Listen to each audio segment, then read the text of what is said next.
Hey everybody, thanks for joining me here at Bitcoin and Crypto News. Today is January 13th, 2021, and today we're going to take a look at some of the top news stories in the wild world of crypto, as well as take a look at some of the price action from over the past 24 hours. If you like the video, please hit the thumbs up, that really helps the channel grow, and also please subscribe for more videos. Alright, so coming off a turbulent weekend, Bitcoin is up 7.5%, trading at $37,427, looking like it's making a nice rebound after that large 40% correction. We have Ethereum trading at $1,125, up 4.1%.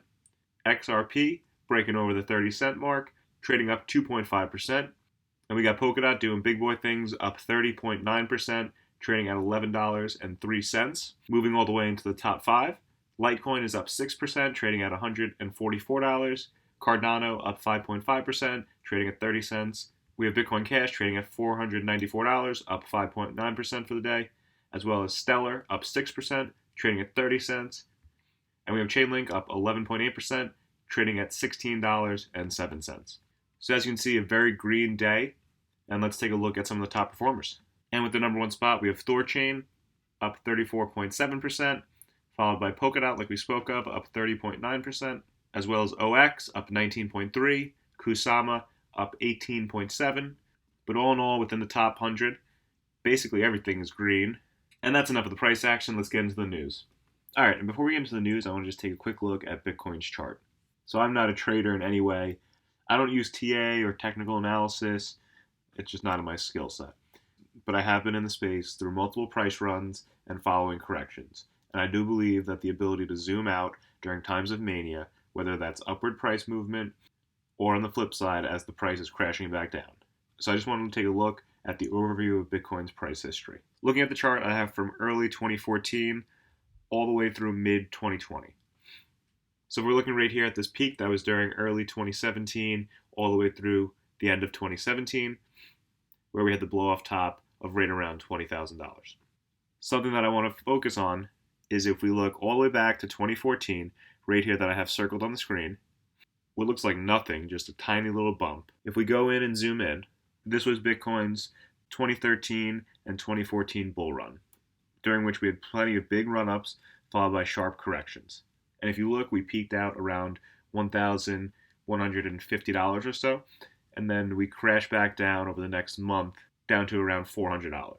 And it continued to bleed out for the next year or so before really bottoming out in 2015.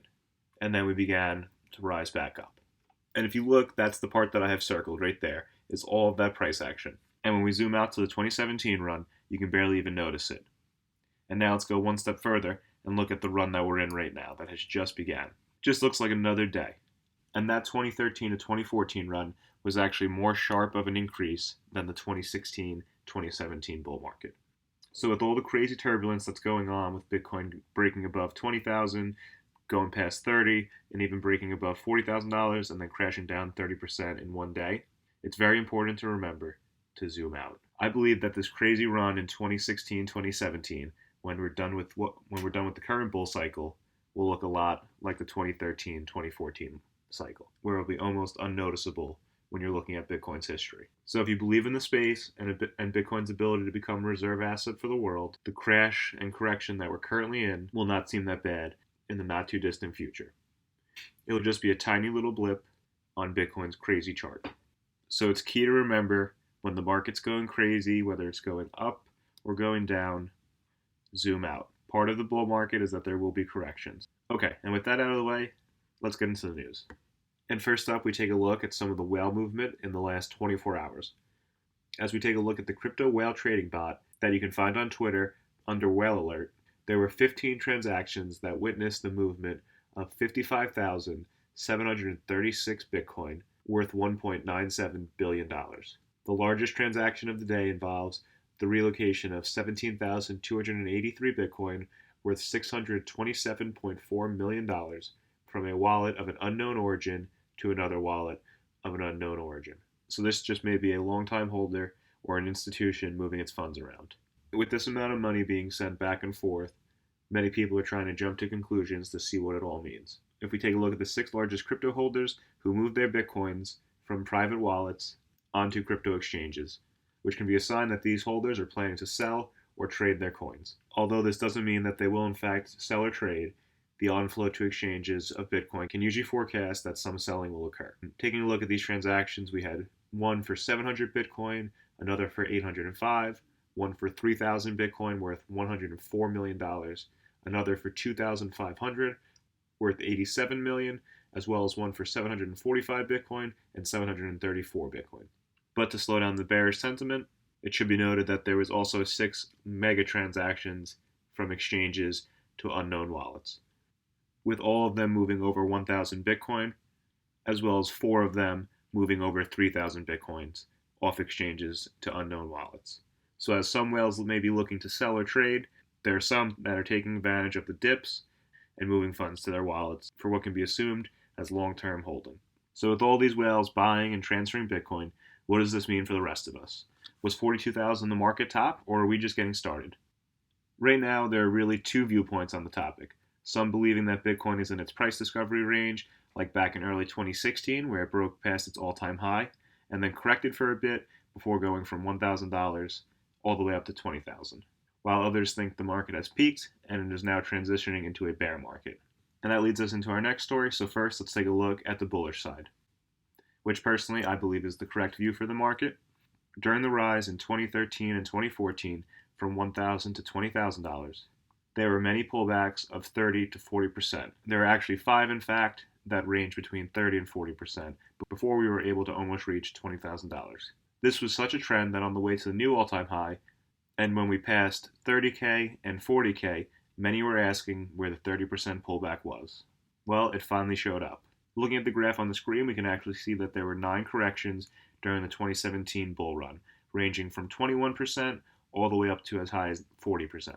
But unlike 2017, which was mainly driven by retail investors and just a few institutions, now we have companies like Grayscale, PayPal, Square, MicroStrategy, plus many more that are currently in the dark that we don't know about. The demand for Bitcoin is much different this time. Like I said earlier, I believe the market and this bull cycle is just getting started, and this was simply just the first of many corrections. So with all this positive momentum in the space, there are plenty of people who believe that this was actually the blow-off top like we saw in 2017, and the bear market has begun. Seeing how this pullback was 30% in a single day, the largest correction since March of 2020, many believe that the bear market is here. With the sentiment being that if the bear market is in fact here, we can expect Bitcoin to head below 20K and even below 10K, with many eyeing the $8,000 range. Personally, I believe the market is just getting started, and this was simply the first of many corrections on our way to a new blow-off top. A tweet that I want to show you is posted by Crypto Messiah on Twitter, which shows how during the 2017 run, every time we peaked out and then had a correction, people said the top was in. But like the theme of the video, if you zoom out, you can see that the rise was undeniable and things were just getting started. The way that I view this and how I look at the market is that I don't plan to sell any of my Bitcoin for at least 2 more halvings, so around 2028. Sure, I may swing trade a very small percentage if we get too extended, like say we hit $100,000 in March or something like that. Yeah, I'm going to take some profits. But I believe in the space and in Bitcoin for the long haul. So for me, whether the price is 40K, 20K, 10K, or 100K, I'm here for the long term. And it's really just noise to me. Yeah, sure, it hurts when we correct down 40%. But I'm looking at Bitcoin and crypto as much more than a get-rich-quick scheme. But remember, it's different for each person. So you need to figure out what you want from Bitcoin and crypto and build your plan accordingly. For instance, the way that I look at some of my altcoin holdings, I like them a lot over the next 12 to 18 months. But after that, I'll hopefully be looking to sell those for profits and move that into Bitcoin or maybe pay some bills. For me, my Bitcoin position is long term. Plus, I use iTrust Capital, which is a Roth IRA that allows you to invest in crypto. So for me, I can't touch that money for more than 30 years anyway. So the name of the game right now is getting as many Satoshis by that time. Right now, the price really doesn't matter much. The next story brings us all the way to Pakistan, who announced that it will be using government funds to mine Bitcoin.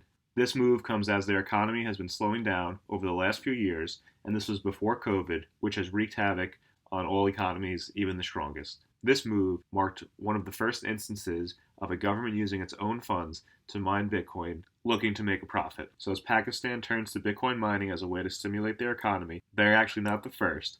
Last year, Iran's central government said it would be purchasing Bitcoins directly from miners to fund imports and facilitate trades. They were also using this as a way to get away from sanctions from the United States. So as economies across the globe continue to slow down and are still impacted by the ramifications of COVID-19, many countries may follow suit and look to Bitcoin as a serious option to increase its cash flow. And let's jump from Pakistan to Canada. A proposal for a new Bitcoin ETF, or Exchange Traded Fund, has been filed with the Ontario Securities Commission in Canada. The papers were filed on Monday. The ETF is planned to be listed on the Toronto Stock Exchange under the ticker Btc To. This ETF will be backed by the Winklevoss twins, who will use their Gemini Trust as the custodial account for the Bitcoins held by the ETF. This marks back-to-back weeks where the news of a Bitcoin ETF is being proposed. Last week, Van Eck filed documents for their ETF in the US, which is yet another sign that we are back in a bull market. I haven't heard much about ETFs since 2017. If approved, these ETFs are still months, if not years away. But that doesn't mean that Bitcoin and crypto isn't finding new investors. The number of financial planners investing in crypto is on the rise. A few years ago, you would have been called crazy if you were going to put your client's money into crypto. Even a 1% allocation was the move of a madman. During a recent interview conducted with nearly 1,000 US-based financial advisors in December of 2020, the findings indicated that 9.4% of client portfolios were currently exposed to crypto assets. This is up from 6.3% 1 year ago, which is a 50% increase. Of the institutional advisors who have not yet allocated to crypto, 15% said that they probably will invest in virtual currencies during 2021, with 2% stating that they definitely will, which, if these numbers hold true, will represent about a 25% of those 1,000 US-based financial advisors. With bonds in many countries going negative or close to it, and stocks soaring way above which should be the fair valuation, many are looking for a safe place to move some of their money to. And a place where gold has long been the obvious choice, Bitcoin is now an emerging asset, and with a 300% increase in 2020 alone, it appears that there are many finally awakening to that realization. The tide is shifting from if your financial advisor recommended Bitcoin back in 2017, you probably thought they lost their mind, to now, where if they're not allocating some of your portfolio to it, maybe they shouldn't be managing people's money.